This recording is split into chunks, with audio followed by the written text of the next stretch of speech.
नमस्कार, मैं हृदय मिश्रा आप सभी का स्वागत करता हूं डिकोड एग्जाम के आर्टिकल प्रोग्राम में। कैसे हैं आप सभी लोग। देखिए, आज हम लोग एक महत्वपूर्ण टॉपिक पर चर्चा करेंगे और चर्चा बड़ी महत्वपूर्ण है आपके लिए। वो ये कि इसलिए बिकॉज ऑफ अगर आप देखेंगे इस समय पूरे वैश्विक स्तर पर चीजों को, अगर आप परिस्थितियों को अगर आप समझने का प्रयास करेंगे तो आप ये पाएंगे कि कहीं ना कहीं जो है ये दुनिया दरअसल क्या है, आग के ढेर पर है अपने आप में। अगर आप नोटिस रियली में नोटिस करेंगे, और जिनके पीछे बहुत अलग अलग प्रकार के कारण हैं, जिनके पीछे दो सबसे बड़े कारण अगर आपको देखेंगे तो नजर आएंगे। वो ये एक आर्थिक और एक आपका क्या है कहते हैं धार्मिक। आर्थिक और धार्मिक ये दो बड़े फैक्टर आपके लिए है सबसे ज्यादा रिस्पॉन्सिबल होते हैं। हमारे धर्म में, हिंदू धर्म में 4 पुरुषार्थ बताए गए हैं। कौन कौन से? धर्म, अर्थ, काम और मोक्ष। क्या कहा गया है कि धर्म, अर्थ, काम, मोक्षाणाम सध्यन सिद्धि भवेन नाम। यानी कि धर्म, धर्म के बाद अर्थ, अर्थ के बाद काम और फिर मोक्ष। ध्यान दीजिएगा, धर्म के बाद अर्थ का नंबर आया, उसके बाद फिर काम की इच्छा हुई है। यानी कि अपने आप में जो भी आप डिस्प्यूटेड देख रहे होंगे ग्लोबली, वैश्विक स्तर पर जो आप डिस्प्यूटेड देख पा रहे होंगे, उनके पीछे दो ही रीजन हैं, एक धर्म का, धार्मिक का, और एक जो है आपका इकोनॉमी का, यानी कि जो है आपका व्यापारिक। जैसे कि एग्जांपल के लिए अगर धार्मिक जो है कट्टरता की अगर बात करें तो आप इंडिया और पाकिस्तान को देख सकते हैं। हालांकि धार्मिक आधार पर भारत ऐसा कोई कार्य नहीं करता, लेकिन पाकिस्तान करता है अपने आप में, जो है अपने आप में एक तरीके से अलग उसका टेररिज्म कॉन्सेप्ट है अपने आप में, और उस तरीके से अपने आप को जो है वो स्थापित कर रहा है। दूसरा, अगर ग्लोबली अगर हम थोड़ा सा व्यापारिक दृष्टिकोण की बात करें तो अमेरिका का आप देख पा रहे होंगे, अमेरिका और चीन का देख पा रहे होंगे। ये दोनों कंट्री भी अपने आप में, जैसे अमेरिका के द्वारा अलग अलग देशों पर अलग अलग टैरिफ का लगाया जाना अपने आप में, जो ये अपने आप में ट्रेड वार जिसको हम लोग बोलते हैं, ये ट्रेड वार जो है अपने आप में, या भी अपने आप में पूरे ग्लोबली जो है चीजों को क्या कर रहा है, बड़ा डिस्टर्ब कर रहा है।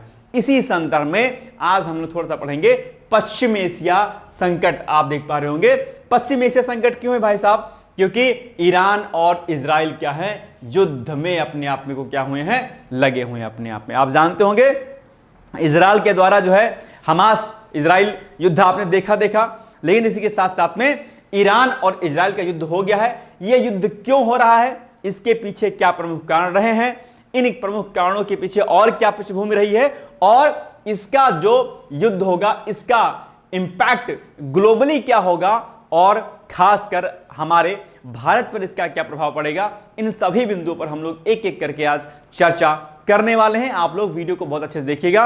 ये जो आपका टॉपिक है ये न सिर्फ आपके प्री के एग्जाम के लिए इंपॉर्टेंट रहेगा, बल्कि मुख्य परीक्षा के साथ साथ में इंटरव्यू में भी आपसे प्रश्न यहां से पूछे जाने की पूरी जो है प्रबल संभावना बनी रहेगी। तो आइए हम लोग एक एक करके इस पर चर्चा करते हैं। लेकिन उसके पहले आपको यह भी तो जानना आवश्यक है कि सर ये जो टॉपिक हम पढ़ रहे हैं ये सर मुख्य परीक्षा में या प्री में कहां पर आएगा।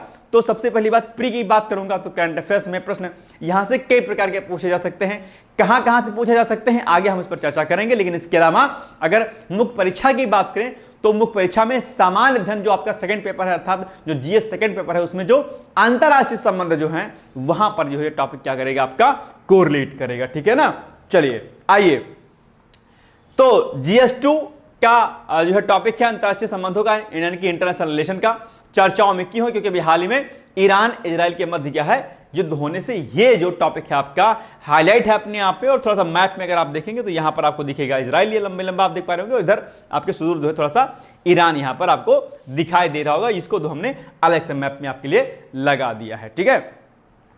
तो अगर हम ईरान और हम लोग इजराइल की बात करते हैं, ये कोई नई बात दरअसल नहीं है। इनके मध्य में जो डिस्प्यूट हो रहा है ये एक बहुत लंबा संघर्ष रहा है, बहुत पुरानी इसकी पृष्ठभूमि रही है। हालांकि हम उस पुरानी पृष्ठभूमि पर नहीं जाएंगे।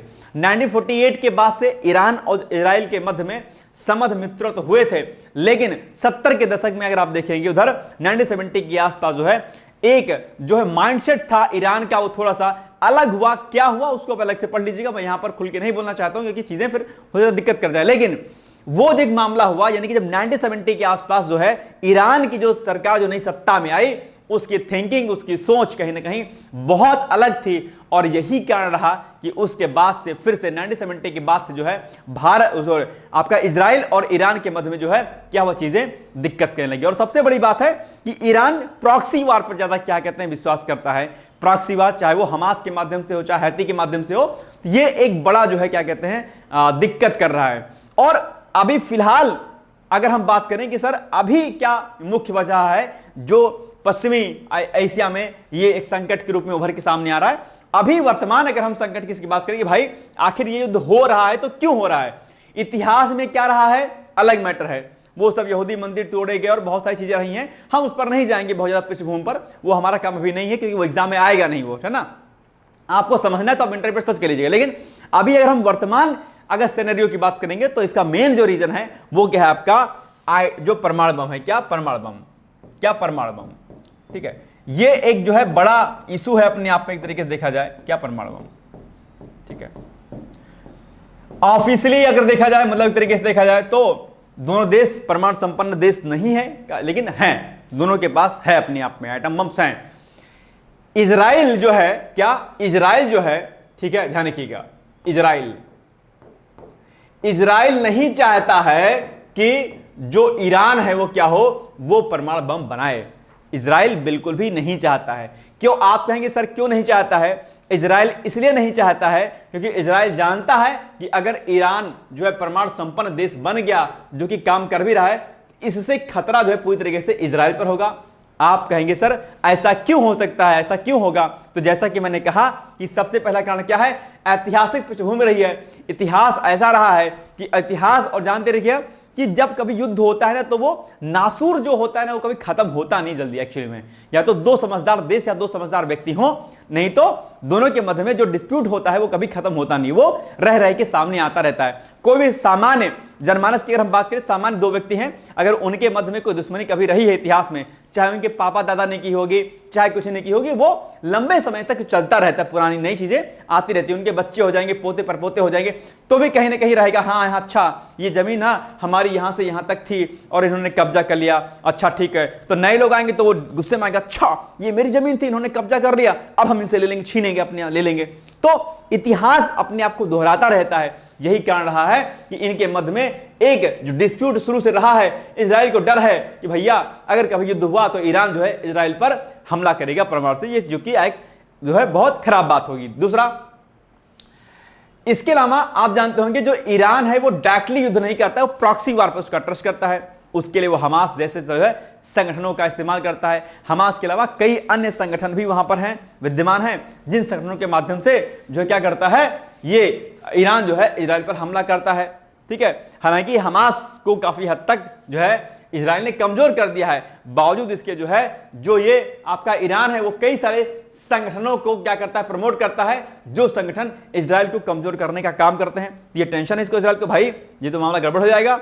तो ये कुछ प्रमुख कारण रहे हैं जिसकी वजह से इजराइल नहीं चाहता है कि ईरान जो है परमाणु संपन्न जो है राष्ट्र बने अपने आप में, ठीक है। और उसके पुराने जो दिक्कतें हैं वो तो ही हैं। तो एक छोटा सा मैंने मोटा मैंने आपको थोड़ा सा पृष्ठभूमि समझा दी कि भाई क्या मामला चल रहा है।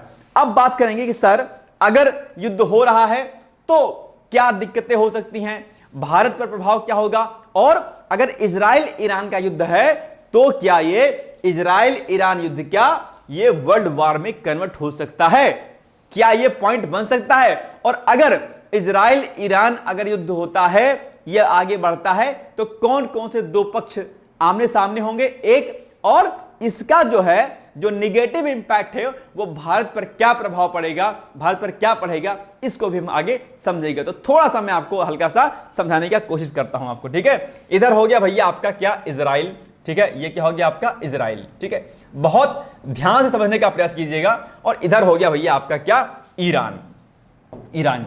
लेकिन एक मजेदार बात आप ये देखो कि भारत के परिप्रेक्ष्य में अगर हम बात करेंगे, अगर हम इंडिया के परिप्रेक्ष्य में बात करेंगे तो एक खराब बात यहां पर एक ये है कि इंडिया का संबंध हमारे इजराइल से भी बहुत बेहतर है, और यहां पर हमारा संबंध जो है ईरान के साथ में भी बहुत बढ़िया है अपने आप पे। विगत कुछ वर्षों में ईरान के साथ दोस्ती भी मजबूत हुई है, और इधर इजराइल तो हमारा पुराना अच्छा दोस्त ही है, दोनों के साथ दोस्ती अच्छी हुई है, ठीक। तो अब दिक्कत यह है कि भाई मामला जाए किधर, इधर जाए या इधर जाए। भारत को बड़ा बैलेंसिंग अप्रोच के साथ में काम करना पड़ेगा, और अगर हम इसको थोड़ा सा और ब्रॉड लेवल पर समझने का प्रयास करें तो क्या दिक्कत हो सकती है, इसको थोड़ा सा समझने का प्रयास कीजिएगा आप लोग, ठीक है।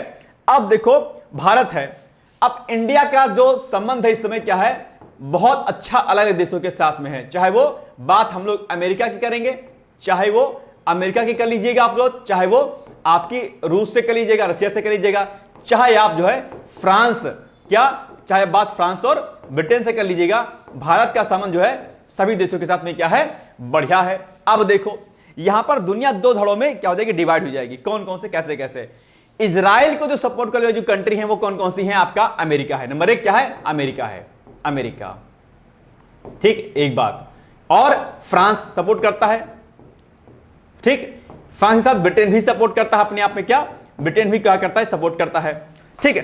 अब अगर इधर हम बात करेंगे तो ईरान को कौन सपोर्ट करता है भाई साहब, ईरान को सपोर्ट करने कंट्री है वो अभी कौन सी हो जाएगी, ये हो जाएगी आपका रसिया, रूस, क्या रूस, रसिया, ठीक है। और इधर हो जाएगा आपका चाइना, चीन, ठीक है। अभी आपने देखा होगा जब आपका जो है युद्ध हो रहा था, आपका क्या कहते हैं, ठीक है, तो रसिया को जो है ईरान ने जो है एक दिया था, हथियार दिया था लड़ने के लिए, है ना, अपने आप में, ठीक है। तो आप देख पा रहे होंगे भाई साहब, अच्छा रूस यूक्रेन युद्ध में ईरान ने रसिया को बढ़िया अच्छे खासे वेपन्स दिए थे अपने आप में। अब आप मजेदार बात देखो कि भारत का संबंध इजराइल के साथ बढ़िया है, इधर ईरान के साथ भी बढ़िया है अपने आप में, आप देख पा रहे होंगे। और इंडिया का संबंध जो है आप देखेंगे तो इंडिया का संबंध भैया आपका किसके साथ, अमेरिका के साथ भी अच्छा है, इधर आपका फ्रांस के साथ भी अच्छा है, और इधर आपका ब्रिटेन के साथ भी अच्छा है। आप दूसरी ओर आ जाइए, दूसरी ओर अगर हम आएंगे तो भारत का संबंध जो है रसिया के साथ तो सबसे मित्रवत है भाई साहब। हां, चाइना के साथ थोड़ा डिस्प्यूट है, वो एक अलग बात है, लेकिन रसिया के साथ तो है।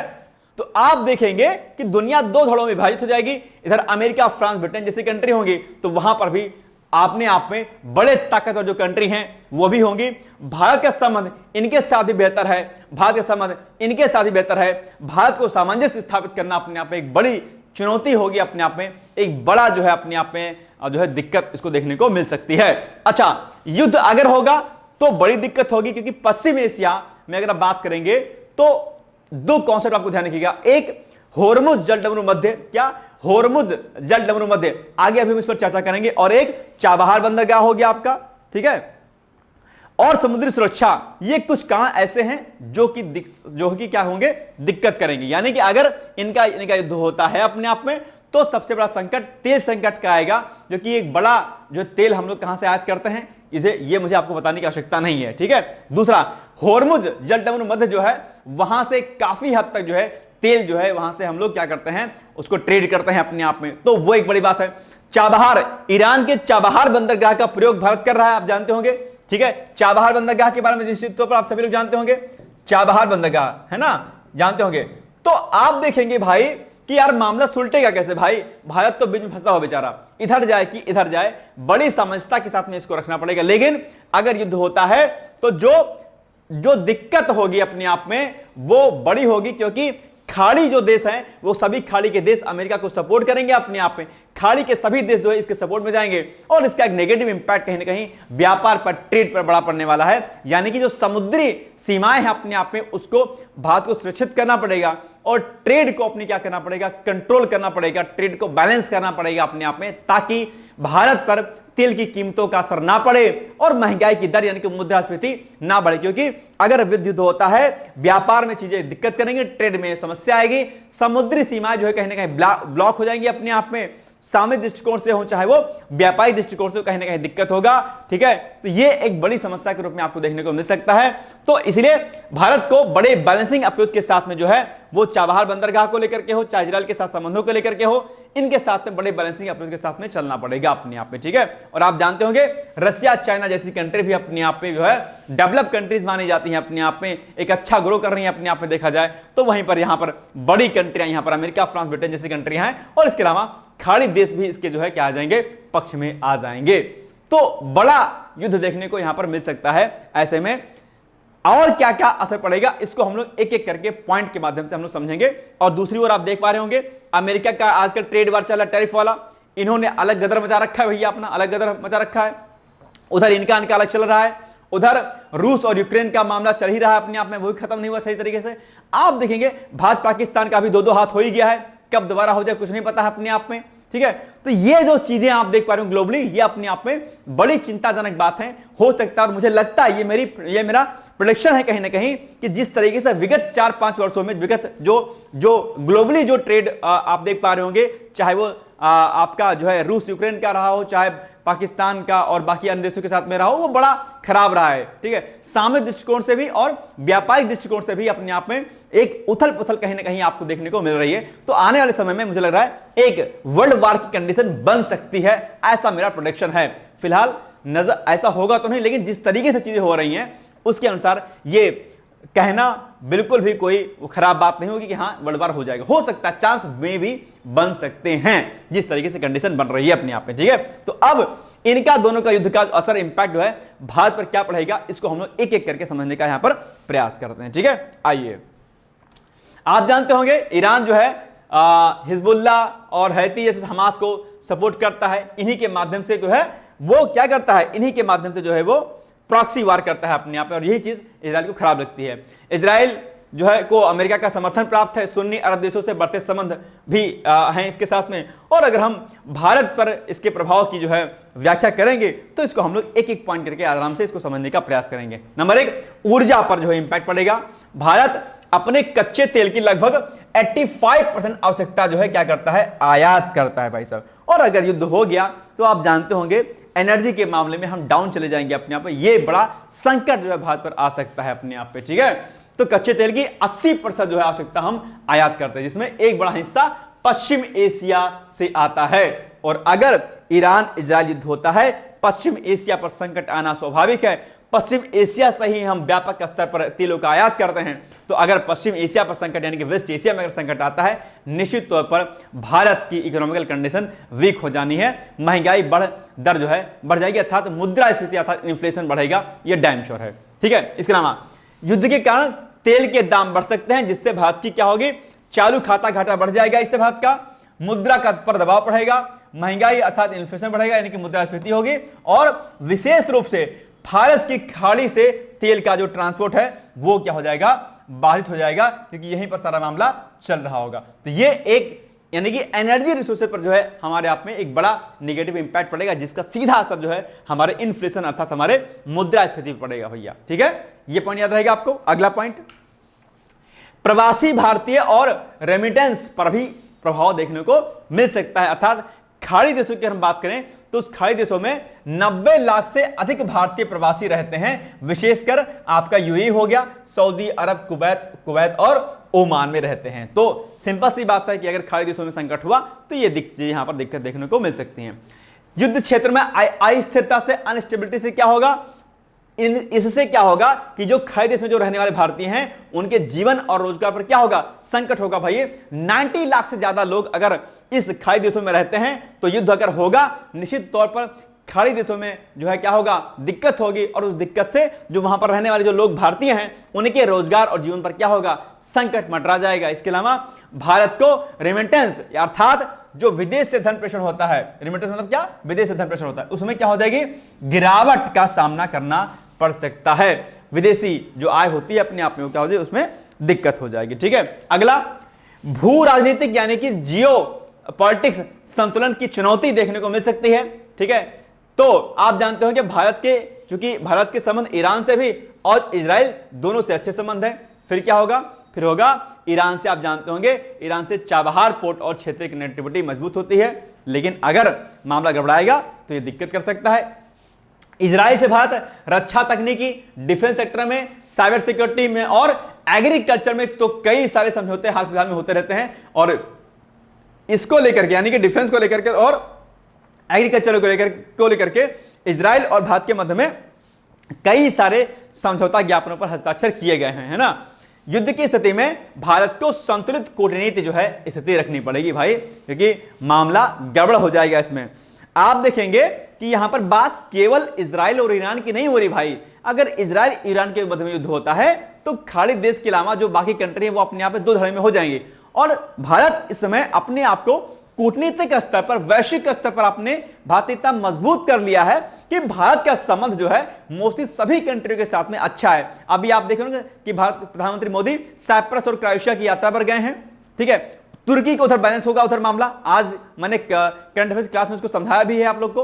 तो आप देखेंगे कि किस तरीके से भारत ने अपने आप को मजबूत किया। लेकिन अगर युद्ध की स्थिति उत्पन्न होती है तो भारत के लिए कूटनीतिक रूप से चलना अपने आप में थोड़ा सा कठिन हो जाएगा। ओके, किसी एक पक्ष का खुला समर्थन भारत के हितों को नुकसान पहुंचा सकता है। भारत यह बिल्कुल नहीं कह सकता है कि ईरान, हाँ ईरान हम तुम्हारे साथ हैं, और भारत यह भी नहीं कह सकता है कि हाँ इजराइल हम केवल तुम्हारे साथ हैं। ठीक है, हम तुम्हारे साथ भी हैं और हम तुम्हारे साथ भी हैं सनम। वही वाला केस ये हुआ यहां पर, क्योंकि ना ये इसको छोड़ा जाएगा। भारत बड़ा प्रेमी है, भारत बड़ा प्यार करता है सबको। भारत कहता है, हे भाई ना हम तुमको छोड़ पाएंगे ना तुम हमको छोड़ पाओगे। फिर इससे भी कहता है, हे भाई ना हम तुमको छोड़ पाएंगे ना तुम हमको छोड़ पाओगे। मामला गड़बड़ हो जाएगा। और ऐसे में जब हम तुमको नहीं छोड़ पाएंगे और हम तुमको भी नहीं छोड़ेंगे, ऐसी कंडीशन जब त्रिकोणीय वाली होती है तो मामला गड़बड़ हो जाता है वहां पर। वहीं पर जहां पर तीन संबंध स्थापित हो गए, आप अपने पर्सनल जीवन में इसको नोटिस कीजिएगा, जहां तीन संबंध हो गए वहीं पर डिस्प्यूट हो जाता है अपने आप पे। तो यही हाल अभी भारत का है। खैर, भारत अपने आप पे जो हमारी डिप्लोमेसी है बड़ी मजबूत है, और खासकर तब जब एस जयशंकर जैसा बड़ा कूटनीतिक और बड़ा डिप्लोमेटिक पर्सन हमारा जो है क्या है, फॉरेन मिनिस्टर है अपने आप में। तो ये मुझे लगता है कि एक बड़ी जीत होगी, और खासकर देश की सत्ता भी ठीक ठाक हाथों में है। No comment about this matter, but ठीक है अपने आप में, है ना। बड़ी कूटनीतिक जीत हमारी हो सकती है। आगे आइए आगे बढ़ते हैं हम लोग। चलिए, व्यापार और नौवहन पर असर भी हो सकता है। भारत का बहुत सारा व्यापार अरब सागर, फारसी खाड़ी और लाल सागर मार्गों से होता है। ठीक है, तो ये एक इस पर एक दिक्कत हो सकती है भाई, सिंपल सी बात है। हमारा ट्रेड जो है डिस्टर्ब होगा, क्योंकि समुद्री मार्ग कहीं ना कहीं क्या हो जाएंगे, ब्लॉक हो जाएंगे अपने आप में, अगर मामला ऐसा होता है तो। आगे, ईरान इजराइल युद्ध से क्या होगा, समुद्री मार्ग असुरक्षित हो जाएंगे। जैसे कि अभी हाल में क्या हुआ कि इजराइल और ईरान के मध्य में एयर इंडिया ने अपनी काफी सारी उड़ानें क्या कर दी, रद्द कर दी। और अगर ये मामला बढ़ेगा तो सिंपल सी बात है, जो हमारे ट्रांसपोर्टेशन है, सी ट्रांसपोर्टेशन, वो क्या हो जाएगा, ब्लॉक हो जाएगा। बीमा लागत और माल भाड़ा बढ़ेगा, दिक्कत होगी, इससे भी पैसा खर्च होगा। व्यापार जो है इससे क्या हो जाएगा, प्रभावित हो जाएगा अपने आप में। और जो मैं आपको कह रहा था कि हॉर्मुज जो जल डमरू मध्य है, उससे जो है कहीं ना कहीं बड़ा नेगेटिव जो है इंपैक्ट पड़ सकता है भारत पर। आगे अभी हम लोग हॉर्मुज जल डमरू मध्य के बारे में आगे चर्चा करेंगे आपसे। ठीक है, चलिए। सुरक्षा और रणनीतिक प्रभाव, भारत को अपने समुद्री क्षेत्रों में नौसैनिक तैनाती बढ़ानी पड़ सकती है। सिंपल सी बात है, विशेषकर अरब सागर में। अरब सागर को मजबूत करना पड़ेगा भारत को, और अपनी सिक्योरिटी जो है मजबूत करनी पड़ेगी। भारतीय तटरक्षक बलों को जो है करना पड़ेगा, और इंडियन नेवी को अच्छे तरीके से लगाना पड़ेगा। ईरान और पाकिस्तान के बीच बढ़ते तनाव का अप्रत्यक्ष असर भारत की पश्चिमी सीमाओं पर भी पड़ सकता है। ये सारी बातें आपको यहां पर नोटिस करनी है। दोस्तों, क्या आप पीसीएस अधिकारी बनना चाहते हैं? यदि हाँ, तो डिकोड एग्जाम लेकर आया है यूपी पीसीएस फाउंडेशन कोर्स 2025। यह एक ऑल इन वन कोर्स है जिसमें प्रीलिम्स मेंस दोनों ही परीक्षाओं के लिए वीडियो लेक्चर, एनसीईआरटी और standard books based bilingual notes उपलब्ध कराया जा रहा है। इस कोर्स में प्री और मेंस के सभी प्रीवियस ईयर क्वेश्चंस पेपर भी वीडियो लेक्चर के माध्यम से कोर्स में सम्मिलित होंगे। साथ ही साथ में कोर्स का कंटेंट गुणवत्तापूर्ण होने के साथ ही साथ एग्जाम ओरिएंटेड है, जिससे कोर्स लेने वाले स्टूडेंट्स को कोई भी बाहरी पुस्तक या नोट्स पढ़ने की आवश्यकता न पड़े। इस कोर्स में प्रीलिम्स और मेंस के टेस्ट सीरीज तथा आंसर राइटिंग प्रोग्राम भी शामिल है, जिसके साथ ही साथ टेलीग्राम ग्रुप में रेगुलर टॉपिक वाइज टेस्ट कराए जाएंगे। इसके साथ ही सीसेट, निबंध तथा सामान्य हिंदी की अतिरिक्त कक्षाएं भी चलाई जाएंगी, तथा हमारे कोर्स से परीक्षा में सफल होकर इंटरव्यू देने वाले विद्यार्थियों को इंटरव्यू की भी तैयारी कराई जाएगी, और अंतिम परिणाम कुछ भी हो, पूरी फीस उन्हें रिवार्ड के स्वरूप जो है वापस कर दी जाएगी, तथा अगले बैच में उन्हें निःशुल्क प्रवेश प्रदान किया जाएगा। उल्लेखनीय है कि डिकोड एग्जाम एक संस्थान के रूप में 5 वर्ष के अपने सफल कार्यकाल में अब तक 55 से अधिक विद्यार्थियों को विभिन्न परीक्षाओं में अंतिम सफलता दिलाने में अपना सफल योगदान दे चुका है। इस कोर्स की फीस 15,000 रुपये निर्धारित की गई है, लेकिन पहले प्रवेश देने वाले 100 विद्यार्थियों को 3,000 रुपये की विशेष छूट दी जा रही है। और अधिक जानकारी के लिए हमारे संस्थान के नंबर 6307495944 पर संपर्क करें। और अब अगर बात हम लोग थोड़ा सा अब हॉर्मुज जल डमरू मध्य की कर लेते हैं। संक्षिप्त परिचय मैंने आपको यहां पर दिया है कि आखिर भाई ईरान और इजराइल के मध्य में होने पर ये जो आपका हॉर्मुज जल डमरू मध्य है, ये क्यों चर्चाओं में है अपने आप में, और इस पर क्या असर पड़ेगा और इससे भारत पर क्या असर पड़ेगा, आइए हम इसको एक बार देख लेते हैं। ये कहां पर है होर्मुज जलसंधि मध्य? ये फारस की खाड़ी यानी कि पर्शियन गल्फ और ओमान की खाड़ी यानी गल्फ ऑफ ओमान को जोड़ता है कौन? ये आपका होर्मुज जलसंधि मध्य। आपके प्री में यही फैक्ट पूछ लेगा, बताओ भैया ये कहां पर है, तो आप इसको बता देंगे भाई यहां पर है आपका। ठीक है, आगे देश, इसके उत्तर में ईरान है, दक्षिण में ओमान तथा संयुक्त अरब क्या है, अमीरात स्थित है अपने आप में। यह विश्व का सबसे व्यस्त तेल परिवहन है और 80% परिवहन अगर बात करें हम लोग तो यह लगभग यहीं से होता है अपने आप में। ये एक, और अगर युद्ध होता है तो ये जो आपका होर्मुज जलसंधि मध्य है वो अपने आप क्या होगा, डिस्टर्ब होगा और एक बड़ी जो है दिक्कत वाली बातें आ जाएंगी। वैश्विक महत्व की बात करें, ग्लोबली अगर हम इसकी इंपॉर्टेंस की बात करें, किसकी, होर्मुज जलसंधि मध्य की, तो क्या होगा, विश्व के 20% से अधिक कच्चे तेल का परिवहन क्या होता है, यहीं से होता है। अब अगर ग्लोबली 20% जो है आपका जो है क्या कहते हैं परिवहन अगर यहीं से होता है तो दिक्कत होगी, यानी कि 2 करोड़ बैरल प्रतिदिन होता है। खाड़ी देशों सऊदी अरब, कुवैत, इराक, यूएई, कतर आदि का तेल निर्यात इसी मार्ग से होता है। अब आप सोचिए कितना दिक्कत हो सकता है अगर यह मार्ग बाधित होता है, कौन सा वाला, ये होर्मुज जलसंधि मध्य वाला, तो वैश्विक ऊर्जा बाजार पर व्यापक प्रभाव पड़ेगा और अपने आप में कहीं ना कहीं जो फाइनेंशियल इमरजेंसी वाली कंडीशन है वो भी आ सकती है। वैश्विक रूप से जो है एक तरीके से चीजें दिक्कत कर सकती हैं अपने आप में। अंतरराष्ट्रीय जगत में जो है कहीं ना कहीं जो आर्थिक संकट है वो उत्पन्न हो सकता है, ना सिर्फ ग्लोबली बल्कि ग्लोबली के साथ में भारत पर भी इसका नेगेटिव इंपैक्ट पड़ सकता है। ठीक है, आइए भारत पर प्रभाव, ये लिखा है तेल आपूर्ति बाधित होगी तो क्या होगा, भारत अपनी कुल जरूरतों का 80% जो है आयात करता है, जिसमें से लगभग 60% खाड़ी क्षेत्र से आता है। अब खाड़ी क्षेत्र में अगर दिक्कत हो जाएगी भारत इजराइल और ईरान के युद्ध से, सिंपल सी बात है भैया, दिक्कत तो लाजमी है, जो कि यहां पर डेटा आपके सामने लिखा गया है। कुल तेल जरूरतों का 80% आयात करता है, जिसमें से 60% खाड़ी क्षेत्र से आता है। बताओ 80% में 60% तो भाई खाड़ी क्षेत्र से ही आता है, बचा कितना, 20% मात्र। अब आप बताओ कि अगर 60% खाड़ी क्षेत्रों से मंगाता है और खाड़ी क्षेत्रों पर अगर संकट उत्पन्न होता है तो भारत के लिए कितना नेगेटिव होगा, मुझे यहां पर एक्सप्लेन करने की आवश्यकता नहीं है। मुद्रास्फीति से लेकर के अलग अलग प्रकार के संकट देखने को मिल सकते हैं। होर्मुज बाधित होने से आयात में क्या हो जाएगा, रुकावट जो है संभव हो जाएगा, रुकावट हो जाएगी और ऊर्जा कीमतों में वृद्धि।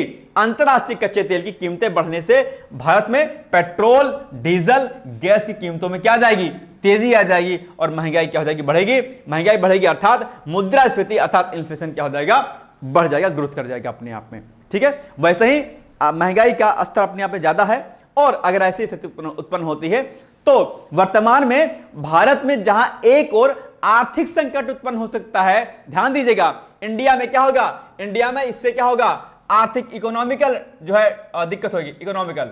ठीक है, लेकिन इसके साथ साथ में पॉलिटिकल प्रॉब्लम भी आ सकती है। भैया पॉलिटिकल प्रॉब्लम क्या आ जाएगी, सरकार पर विपक्ष जो है क्या करेगी, ताना मारेगी, देखो तुमने तेल महंगा कर दिया, देखो तुमने ये कर दिया। तो इसका असर ना सिर्फ हमारे ट्रेड पर पड़ेगा बल्कि इसका असर हमारे जो है क्या कहते हैं पॉलिटिकल सिस्टम पर ही पड़ेगा। सरकारें भी स्थिर और अस्थिर हो सकती हैं। अगर बड़े लेवल पर अगर युद्ध होता है तो नॉर्मली होगा तो कोई दिक्कत नहीं होगी, भारत बैलेंस कर लेगा, लेकिन अगर मामला विश्व युद्ध में कन्वर्ट होता है तो मामला आपके लिए क्या हो जाएगा, गड़बड़ हो जाएगा, है ना। आइए आगे बढ़ते हैं हम लोग। चालू खाता घाटा है बढ़ेगा, तेल महंगा होने से आयात बिल बढ़ेगा। ठीक है, यानी कि सीएडी यानी करंट अकाउंट जो डिफिसिट है आपका, क्या करंट अकाउंट डिफिसिट है, उसमें क्या हो जाएगी, वृद्धि हो जाएगी। ये सब पॉइंट आपके इकोनॉमी से पूछे आते हैं खूब ज्यादा। तो ये आप देख पा रहे होंगे कि अगर इजराइल ईरान युद्ध बढ़ता है आगे तो किस प्रकार से भारत पर इसका नेगेटिव इंपैक्ट आपको देखने को मिल सकता है। तो ये सारी बातें आपको ये विशेष तौर पर याद रखनी है और आपके सामने छोटा सा मैं प्रश्न भी अभी दूंगा, उसको बताना भी आपको है। ठीक है, और आप देखेंगे कि भाई भारत को खासकर अगर हम देखेंगे तो न सिर्फ भारत को बल्कि इजराइल और ईरान को बैलेंसिंग अप्रोच के साथ में आगे बढ़ना चाहिए। जो मामला है उसको जो है देखना चाहिए और अगर ईरान परमाणु संपन्न देश है तो उस पर जो है कुछ प्रतिबंध लगाए जाने चाहिए और एक जो है संधि के तहत जो है चीजों को करना चाहिए। हालांकि संधि जल्दी कोई मानता है नहीं, दिक्कत यही बात है कि हम संधि स्थापित तो करते हैं कि भाई हम परमाणु बम का उपयोग नहीं करेंगे, ये है वो है, लेकिन लोग कर देते हैं। जैसे अभी भारत पाकिस्तान का अगर युद्ध हो जाए, अब क्या लगता है कि पाकिस्तान इतना समझदार है कि वो संधि का सामना करेगा, नहीं करेगा, वो फोड़ देगा बम भाई साहब, उसको यार वो अपने ही ऊपर फोड़ लेगा भाई।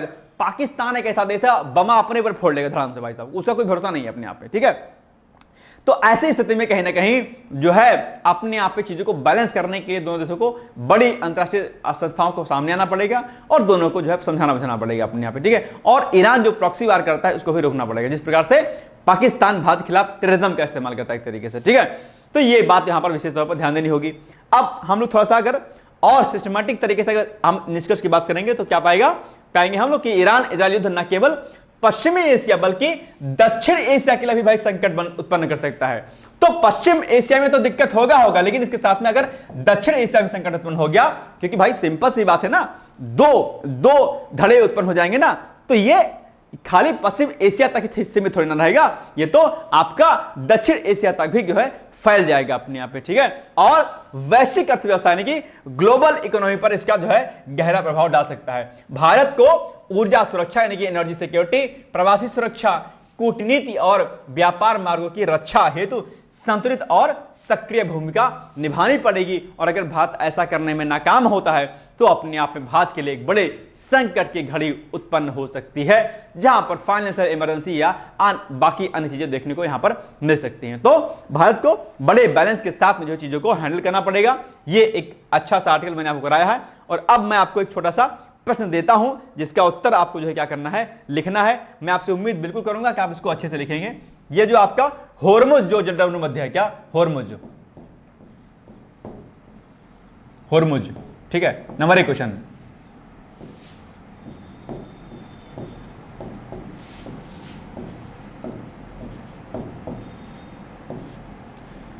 किसको जोड़ता है, क्या किसको जोड़ता है?